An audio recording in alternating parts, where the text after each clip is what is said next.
सामलायनाय नामगोनां आफादगिरि आरो एसे सिगाङावसो बिबुंथि लाखिलांनाय दुलाराय बर' फरायसा आफादनि दैदेनगिरि बिथां खनमल बसुमतारी आदा आरो बे समस्थिनिनो बिजाथि नोंथांमोननि बयनिबो आंगोनि निर्मल कुमार ब्रह्म आरो बेवहाय जोंजों जिरायफानो हानाय इउपिपिएल दोलोनि प्राइमारि ब्लक आरो सेन्ट्रेलनि गासै दैदेनगिरि नोंथांमोन आरो बे ओनसोलनि गासै रायजो राजा नोंथांमोन जे गिबियावनो नोंथांमोननिसिम आंनि खुलुमनायखौ बावहरबाय। दा बेवहाय फैनानै नोंथांमोनखौ हाजार हाजार नुनानै आं एसे गिनायसो मोनदों। दिनै नुबाय इउपिपिएलनि मोनसे सुनामि फैदों। जानो हागौ बे सुनामिजों नोंथांमोननि बे समस्थिनिफ्राय बिपि एबा बुखारलांजाखासिगोन। दा जियानो जा रायजो राजा नोंथांमोन इसेबां मानि मानसि बुरजा फैदों, नुनायाव बांसिन गोमो गोथां नुदों, थारमाने बांसिन हिनजावफोरा दं। दा बेखायनो आं सानदों जोंनि आइजो माहारिया दिनैनि दिनाव जोबोद सांग्रां जाबाय। किन्तु एखनबा एखनबा सन्देहबो जायो बिसोरो फैलाखौसो नायनो फैगौ होनना। दा बेखायनो आं बुंगोन जायफ्रा फैलाखौ नायनो फैदों निस्सय नुबाय, फैलाखौल' नायनो फैनायफोरखौ आं दा थांनो होबाय आरोखि। दा इउपिपिएलखौबो मोजां मोननानै फैग्राफोरखौ थाबाय थानो होबाय आं। माथो रावखौबो थांनाय नुवाखै। दा जियानो जा आं सानदों नोंथांमोना दहाय बुंनाय बायदि फैलाखौल' नायनो फैयाबालासिनो बेवहाय निस्सय इउपिपिएल दोलोखौ मोजां मोननानै नोंथांमोननि बिजाथिखौ मोजां मोननानै जमा जाफैनो हादों। बेखायनो इउपिपिएलनि जानानै खनसे आखाइ खन्दाय खावलायबाय।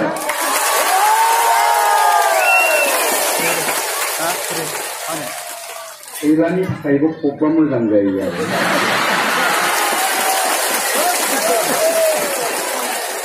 दा साबायखर थाबाय। दा आङो नोंथांमोनजों गुबुन गुबुन समाव खैला एक्टर हिसाबैसो लोगो मोनलायदोंमोन। खैला मैलायाव फैनाय गोसोआव दं एसे एसे। खोब सम्भब नोंथांमोनहा बै समाव टिकेट दाननानैसो नुदोंमोन खोमा। एबार टिकेट दानालासिनो नुबाय, ओंखायनो मानसिया बारा जादों। आंहाबो बिराद लस जाबाय। बेबायदि मानसिफोरजों नायजायोबा आंहा 1.5 लाख 2 लाख थाखा मोनोमोन। नोंथांमोनजों दिनै ओरैनो नायजाबाय। दा बेखायनो आं फैनाया नोंथांमोना आंखौ मा साननानै नायदों मिथिया, किन्तु आं दिनै नोंथांमोननि खाथियाव एक्टर हिसाबै फैयाखै। नोंथांमोननि खाथियाव आङो जोंनि राजखान्थिनि सासे दैदेनगिरि महरैसो फैदों। राजखान्थिनि खोथासो नोंथांमोनजों रायज्लायनो होननानै फैदों आङो। नोंथांमोनासो गाज्रि मोनदों ना मादों आं मिथिला। दा जोङो ओंखारदों, जोंनि आर्टिस्टनि गोबां लोगोफ्रा ओंखारदों। जायफ्रा मोजां सिन्था खालामदों बिथांमोना सोलायनायनि खोथाखौ सिन्था खालामनानै जों इउपिपिएल दोलोआव ओंखारदों। आदा बुदां ग्रुपबो ओंखारदों, मस्क'बो ओंखारदों, मेथाइ रोजाबग्राफोर ओजों गसाइ दैमारिमोन बिथांमोनाबो ओंखारदों।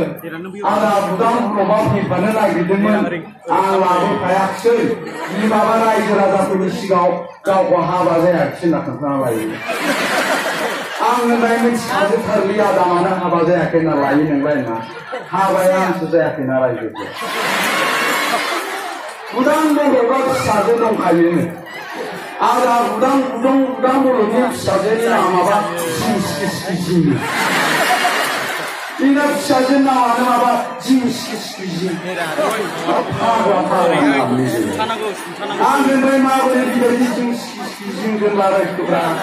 गाज्रियाव उसुबिदा जालायलांबाय। मालाबा थांबा फिसाजोखौ नुहैनानै दाखो नागिरबा ओइ जिं होना गाबज्रिबाय बिराद उसुबिदा जायो आं सोंबाय माबोरै थानाय आदा मानो बेबायदि नामदों सोंना मा खालामबा फंबाय फिसाजोआ जोनोम जाबाय थानाय टाइमाव आङो बै बैसागु बोथोराव दरजा फांथेना बैसागुनि रियाखौ होबाय थादोंमोनलै जाबाय बैसागुनि रियाखौ होबाय थानायावनो फिसाजोआ जोनोम जाबाय फिसाजो जोनोम जानायनि उनाव बुदां बर' बिमा आयंआ बुदां बर'खौ नागिरबाय जाहैबाय बे बुदां बर'आ बहा थांखो बियो फिसाजो जोनोम जाबाय मा नाम दोननो होनना ओजों बेहा दरजा फांथेनानै रियाखौ होगासिनो आगै गयला मयलानि लाइसानि टेंटेंटेंटें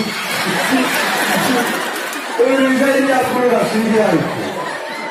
दा दरजा फांथेबाय ओइ आफा बुदां बर' फिसाजो जोनोम जाबाय मा नाम दोननो बे आरो मेथाइ रोजाबगासिनो आगै गयला मयलानि लाइसानि सिरि आरो फाग्लायालाय मा जिं फिसाजोनि नामखौ मा नाम दोननो होनदों होनबाय बे आरो जिं दामगासिनो आरो बिमाया सानबाय फाग्ला मानसि नामखौ बेबायदि दोनथांसैनो आरो बेबायदि दोननोबा थाथोंसै आरो होननानै बे जोंनि फिसाजो नामा जिं जिंसो थादों दलासो जिं होनबाय दं बेखौनो बुदां बर'खौ होननो सानबाय आरो दा बेबायदिनो आदा बुदां बर'नि फिसाजो नामा जिं थादों रायजो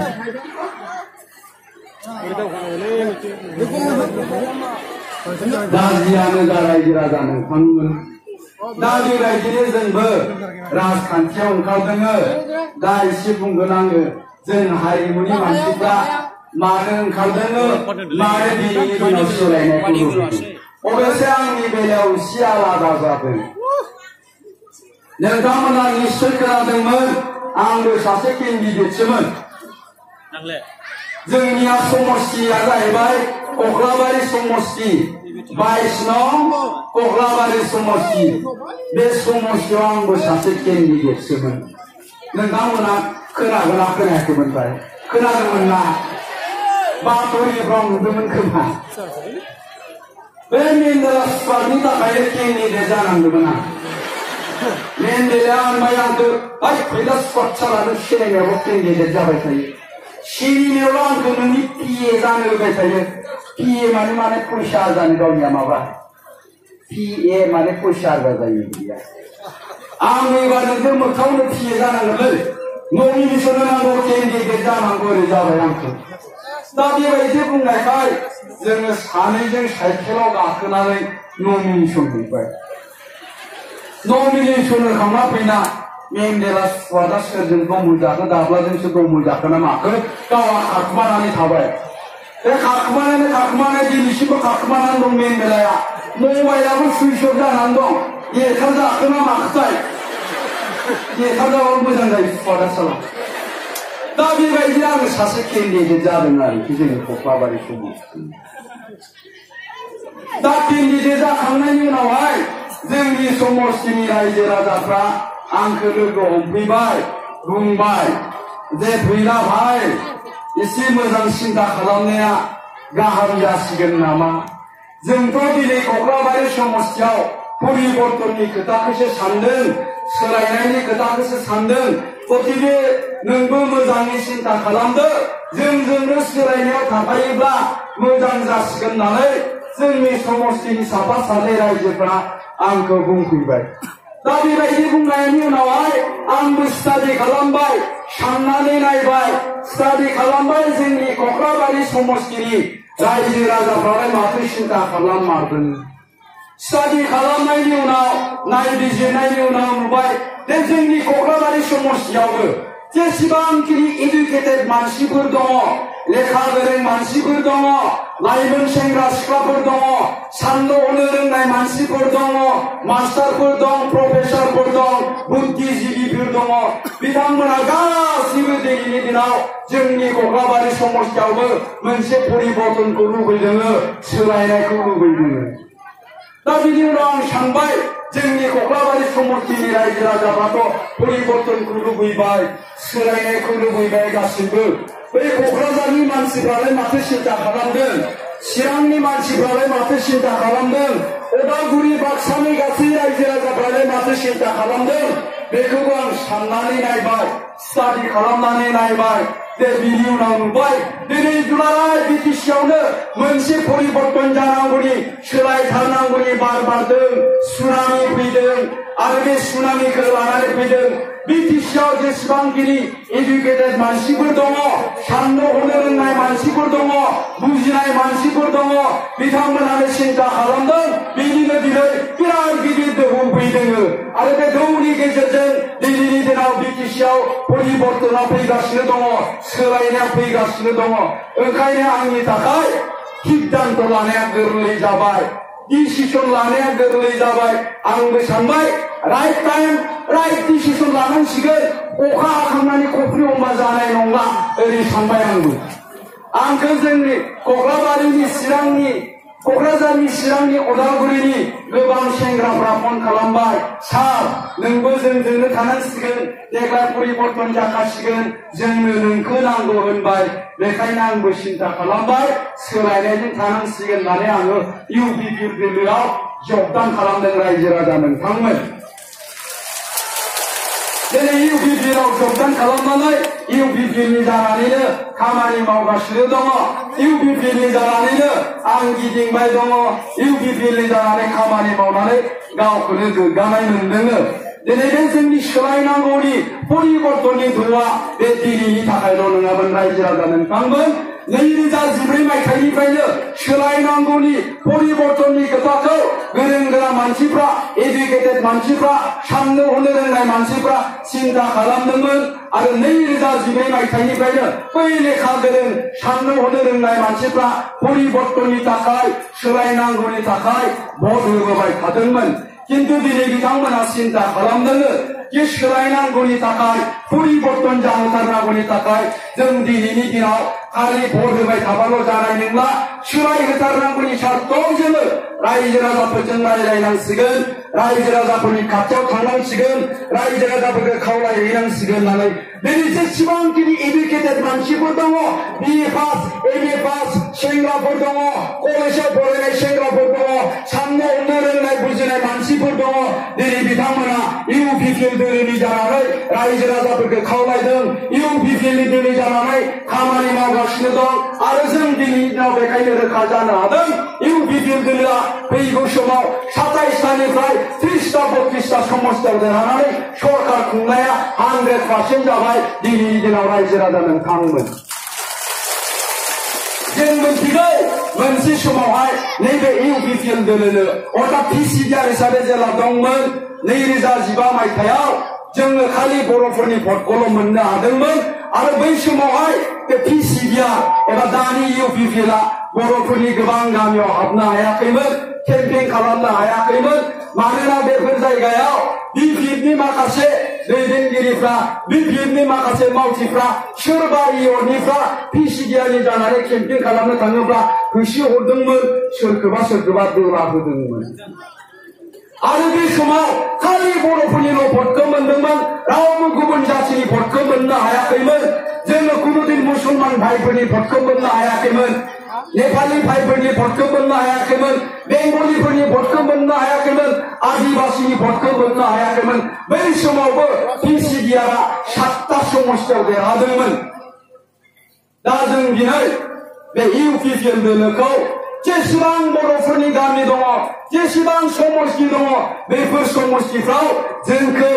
इउपिपि दोलोनि दैदेनगिरिफोरखौ रायजो राजाफ्रासो लेंहरदों बिथांमोना बुंदों नोंथांमोना जोंनि गामियावबो फै केम्पेइन खालामफै देग्लाय जोंबो सोलायनोसै परिबर्तनजों थानोसै होननानै रायजो राजाफ्रानो इउपिपि दोलोखौ लेंहरदों इउपिपि दोलोजों जोङो रायज्लायबाय दङ इउपिपि दोलोनि जानानै गामिफ्राव जोङो रायजो राजाजों रायज्लायबाय दङ दा बेबायदिनो दिनै नोंथांमोननि नैबे समस्थियाव आं फैदों दाखालिनिफ्रायनो दङ नोंथांमोननि चिरां समस्थियाव गाबोनबो दंबावो चिराङाव जेसेबां समस्ति दं बेफोराव आं गिदिंदों क'क्राझाराव जेसेबां समष्टि दं बेफोराव गिदिंदों बाक्सायाव जेसेबां समष्टि दं बेफोराव गिदिंदों उदालगुरियाव जेसेबां समष्टि दं बेफोराव गिदिंदों आरो गिदिंनानै नुनो मोनबाय दिनै जोंनि बाक्सा जिल्लायाव 11टा समष्टि दं आरो बे 11टा समष्टिनिनो दिनै बिपिएफ दोलोआ बबे मोनसे समष्टियाव देरहागोन जों मोनसेबो नागिरनानै मोनाखिसै रायजो राजा नोंथांमोन दिनैनि दिनाव खिन्थु जोङो इउपिपिएल हिसाबै 6टानिफ्राय 7टा समष्टियाव बाक्सा जिल्लायाव देरहागोना दिनैनि दिनाव 100% रोखा जाबाय रायजो राजा नोंथांमोन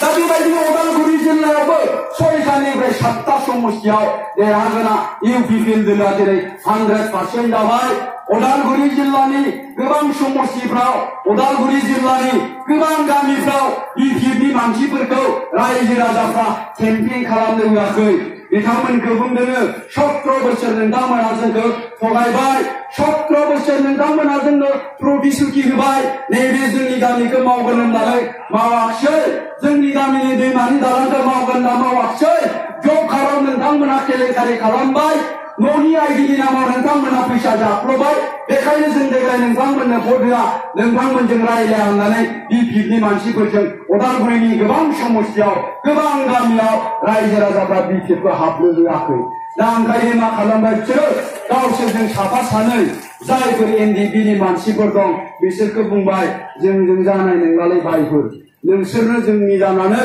बिपिएफनि जानानै केम्पिं खालामहैदो होननानै एनडिपि गावसोरजों थानायफोरखौ बुंबाय बेबायदिनो एनडिपिफ्राबो हाबैबाय दाना एनडिपिफोरखौबो उदालगुरिनि रायजो राजाफ्रा कुइसन खालामदों जे नोंथांमोना मैया दाखालि एबसुजों लोगो जानानै जेला डेम'क्रेटिक भाबै आन्दलन खालामदोंमोन राजा लामा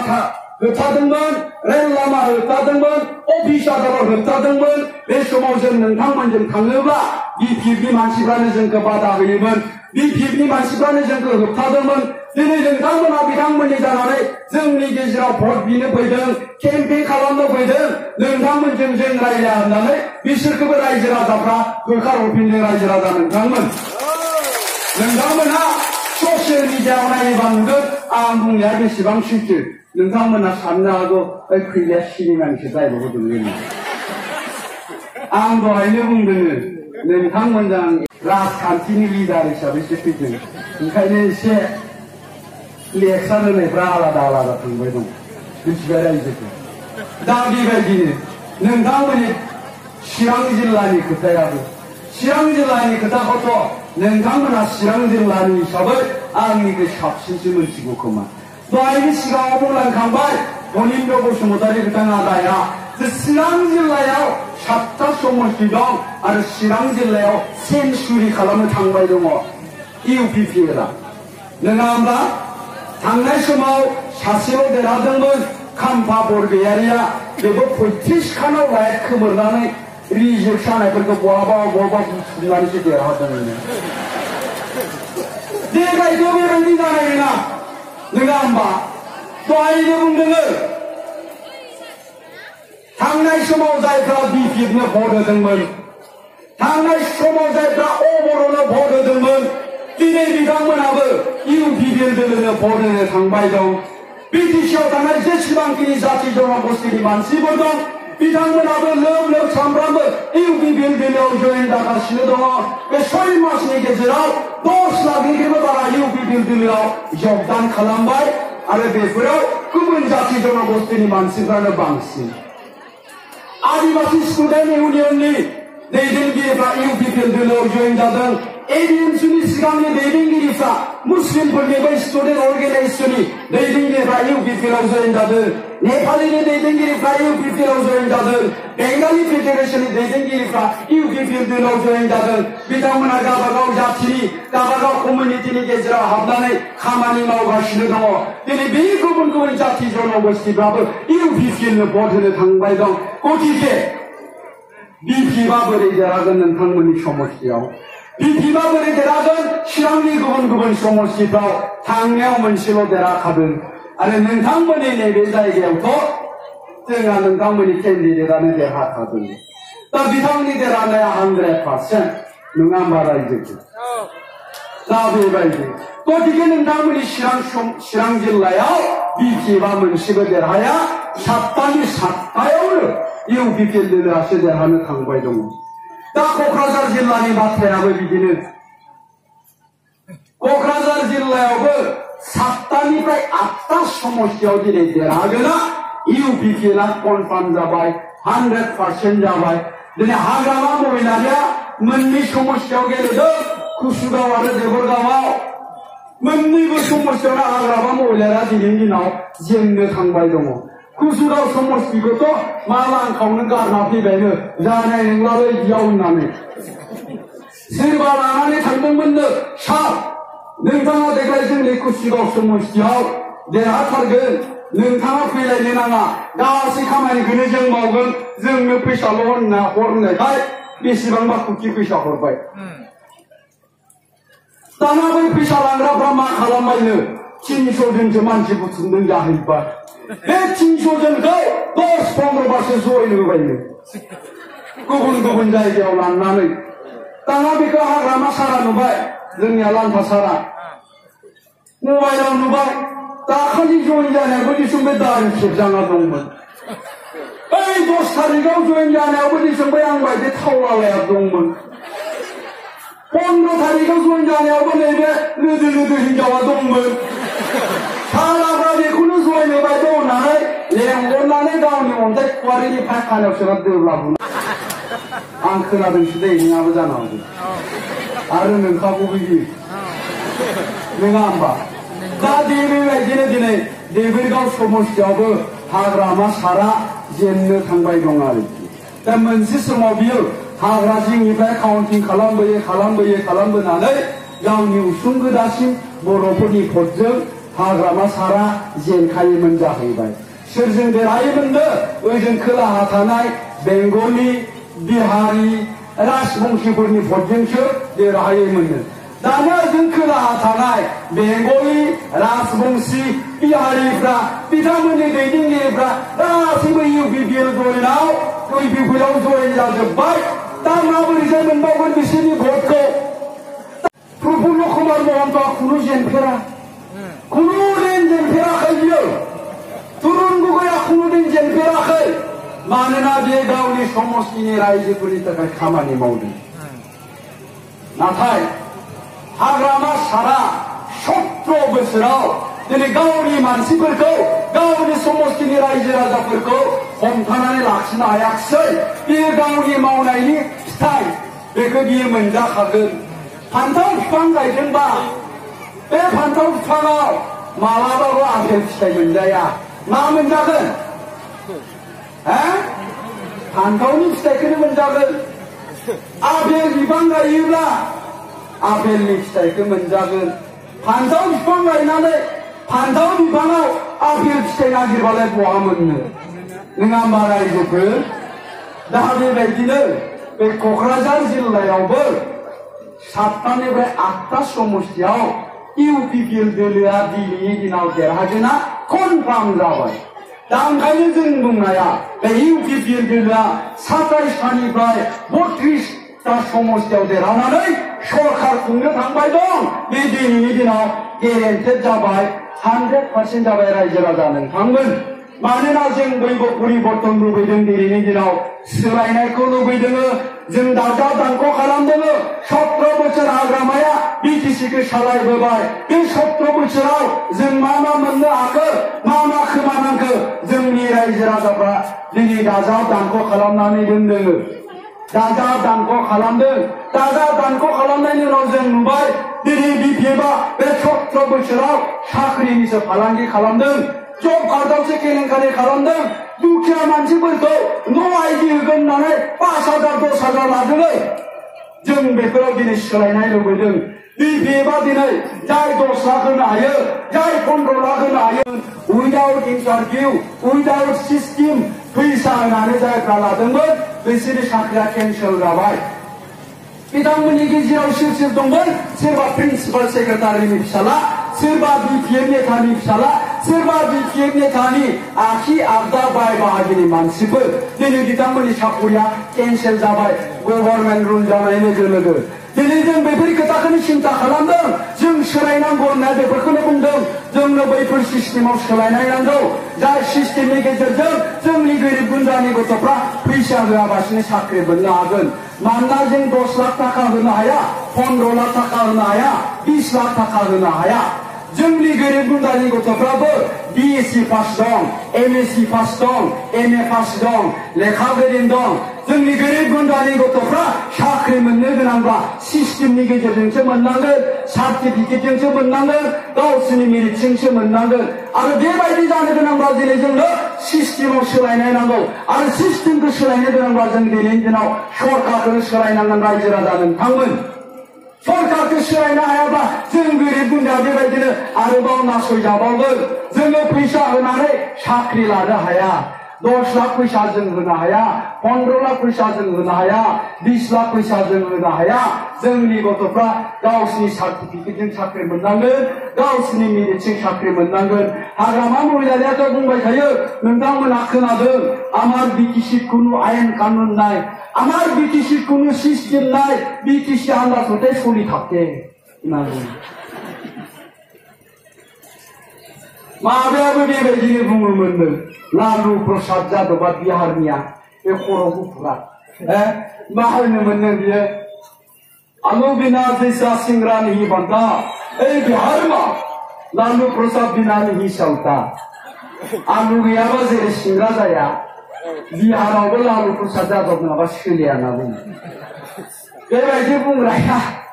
दा बोराय बैसोआव गावहा जेलावसो ख्रब हाबनानै दङ दा जोंनाबो बिदि जाया होनबा मानो सिस्टेम गैया बिटिसिआवलाय मोनसे सरकारावलाय मानो आयेन गैया मोनसे सरकारावलाय मानो कानुन गैया नों आयेनखौ मानियाखै कानुनखौ मानियाखै नों होमबा रायजो राजा नोंथांमोन आरो बिनि साजाखौ नोङो मोनखानांगोन लालु प्रसाद जादबाबो होनना बुङो आं बर'निनो बुंनोसै लालु प्रसाद जादबा मा होनोमोन आंनाव जिखिनि दं गासैबो गुफुर आंनि खर'आबो गुफुर आंनि थुथियाबो गुफुर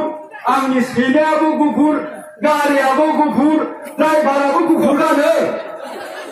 आरो दैबाना जायोब्ला हेलिकप्टाराव गाखोनानै आंनि बिहारखौ नायगियो गासिखौबो गुफुर नुजोबो खिन्थु आंनाव मोनसे गोसोम बुस्थु दं रायजोफोर मा बेयो मिथिगौना होनबाय आंनि पकेटाव जेसेबांखिनि फैसा दं बेयो गासिबो गोसोम होननानै लादों माबाया बेग मानि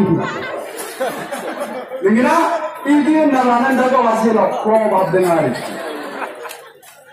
नङा होमबा मानोना आयेन दङ कानुन दङ बे आयेन आरो बे कानुना रावबो दायनिगिरिखौ ओरैनो नागारा दा रायजो राजा नोंथांमोन ओंखाम उखैबाय खोमा गांसे माने आंसो उखैदों गोलावथार लेखा होनो बालायलांबाय आङो दा जायखिजाया नोंथांमोननि बे जायगायाव जोंहा अनजालि दैमारि आब'खौबो फैदों होननाय खोनादों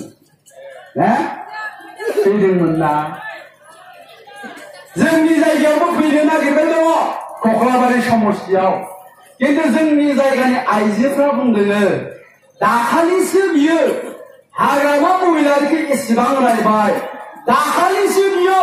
बिपिएफखौ एसेबां सोंखारिबाय जोंखौ बुंबाय रायजोफोर आइजोफोर खौसे जा जों बिपिएफनो भट होनो नाङा होननानै बुंबाय दिनै जोंनियाव जुदि बिपिएफनि जानानै भट बिनो फैयोब्ला जों बेखौ मुर्दाबाद होगोन ग'बेक होगोन होननानै बुंदों जोंनि समस्तिनि आइजोफ्रा मानोना बिथाङा सिगांथाराव बिपिएफ खामोन बिनिफ्राय मा जाबाय बिपिएफनि नीति आदर्शखौ बियो गाज्रि मोनबाय बिपिएफनि दैदेनगिरिफोरनि आखल आखुखौ बियो गाज्रि मोनबाय बिपिएफनि दैदेनगिरिफोरनि मिनिस्टारफोरनि खामानि मावनायखौ बिपिएफनिफ्राय ओंखारबोबाय बिपिएफनिफ्राय ओंखारबोनानै दाखालि एमपि इलेक्सनाव इउपिपिएल दोलोनि जानानै उर्खाव ब्रह्म सारनि जानानै बिथाङा रायजो राजाफोरनि गेजेराव हाबनानै रायजो राजाफोरखौ बुंबाय जे रायजो राजा नोंथांमोन आइजो नोंथांमोन बिपिएफनि हाग्रामा महिलारिया जाहैबाय हारिनि सासे सुथ्रु बियो जाति द्रहि बियो सासे जोलैनि हांगार होननानै बुंबाय अनजालि दैमारि आब'आ आरो बेनि उनाव बुंबावबाय हाग्रामा महिलारिया जाहैबाय नरेन्द्र मदिजों दैथायहरजानाय सासे सुखिदार बेबायदि बुंबाय बियो हाग्रामा महिलाया सुखिदारसो रायजोबो बे फिसा मानसिनि खोथाखौ जोङो बारा रायलायबाय थाया होननानै बुंबाय दा बिनि उनाव जों मा बुजिनो बाखो मा बुजिनो आद्रा थाखो बिनि उनावबो बिथाङा बिपिएफआव थांफिनबाय थारमाने मा बे बिपिएफनि निति आदर्शखौ मोजां मोननानै थांफिनाखै बियो थांदों गावनि स्वार्थखौ पुरन खालामनो थाखायसो आरो बिपिएफनि निति आदर्शखौ मोजां मोननानै थांदोंमोनब्ला बिपिएफखौ एसेबां सोंखारियामोन हाग्रामा महिलारिखौ सोंखारियामोन बेखायनो जों बुंनो नागिरदों हाग्रामा महिलारिया जुदि सासे सुखिदारबा नोङो जाहैबाय सासे एनभिलिड सुखिदारनि आन्दाराव सुखिदारि खामानि मावनो थांदों गावनि स्वार्थनि थाखाय नोंगोना नङा रायजोफोर निति आदर्शखौ गाज्रि मोननाय मानसिया दिनै मानो बिपिएफजों थांफिनदों बे बिपिएफनि निति आदर्शखौ मोजां मोननानै थाङाखै गावनि स्वार्थआ पुरन जानायखाय बियो थांफिनदों मानोना बिथाङा इउपिपिएलनियावबो सर्त बिदोंमोन माबायदि सर्त बेनो गाव हारसिंनो 11टा समष्टि नांगौनो बिनिफ्राय गावनो डिपुटिशिप नांगौ जाहैबाय डिपुटिशिपबो नांगौनो 11टा समष्टिबो नांगौनो सोर गनायगोन बेखौ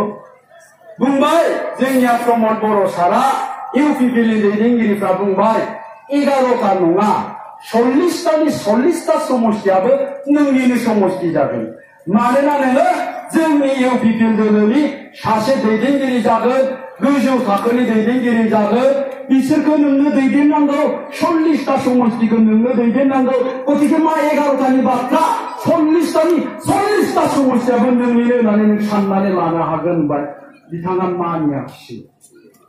बिनि उनाव बिपिएफनि खाथियाव थांबाय बिपिएफआव दिनै सर्त बिहैबाय बिपिएफआवथ' दिनै गासिबो केन्डिडेट होखाजोब्बाय केन्डिडेट मोननायनि खोथा फैलिया होनबा मा जागोन सर्तआ दिनिया सर्तआ मा जागोन बे रायजो राजा नोंथांमोन जोङो सन्देह खालामदों सर्तआ मोननै मोनसेया जाबाय थाखा फैसानि सर्त मोनसेया जाहैबाय फैगौ एमएलए इलेक्सनाव बिपिएफआ गावनि केन्डिडेट होनांगौ अब्ला आइजोफोरनि मोजां खोथाखौ सिन्था खालामनानै थांखो ना गावनि सर्तखौ पुरन खालामनो थांखो रायजो राजा नोंथांमोन नङा होमबा दा दिनैनि दिनाव बिथाङा जोंनि गेजेराव फैनानै कुनु जाथिनि कुनु आइजोफोरनि खोथा बुंफैया बियो बिपिएफनि स्वार्थनि थाखाय गावनि स्वार्थखौ पुरन खालामनायनि थाखायसो खोथा बुंफैगोन बेखायनो मोनसे खोथाखौ गोसोआव लाखि रायजो राजा नोंथांमोन आइजो नोंथांमोन इंराजियाव मोनसे बाथ्रा दङ इन पलिटिक्स 2+2 does not make 4 होननानै बुंदों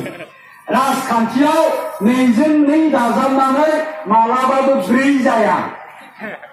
मिथिबाय 2जों 2 दाजाबनानै 10 जायो 15 जायो 20 जायो माबा माबि जायो खिन्थु 4 जायानो थारमाने मा